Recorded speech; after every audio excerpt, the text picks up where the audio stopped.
I looked inside my student's backpack and what I saw nearly made my heart stop. It all started when I had the rare opportunity to teach my niece Amelia, during her first year of high school. In the same class, there was a boy named Ryan who constantly disrupted the lessons and made everyone uncomfortable.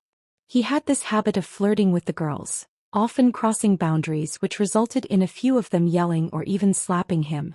I had sent Ryan to the counselor's office so many times that he ended up being seated near the front of the room.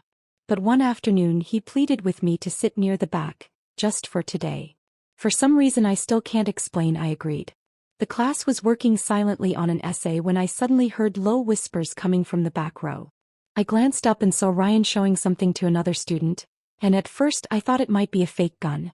But it took me a second to truly register what I'd seen. I didn't have a clear enough view to confirm anything, so I stayed calm and tried to get a better angle.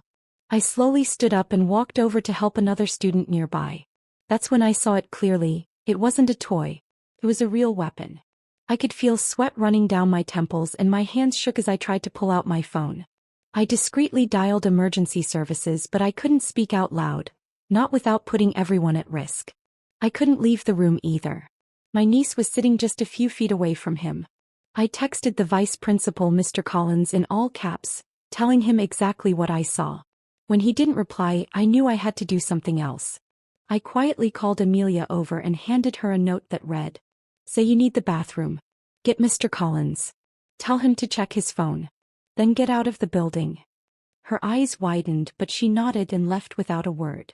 I tried to keep teaching like everything was normal, though my heart was pounding. 5 minutes passed, felt like an hour, before Mr. Collins knocked on the door. He entered casually, chatting with a few students to keep things calm. Then he looked at Ryan and asked him to step outside.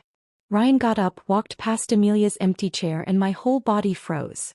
The moment he crossed the threshold, school security tackled him to the ground. It turns out he had been planning something violent for lunch break.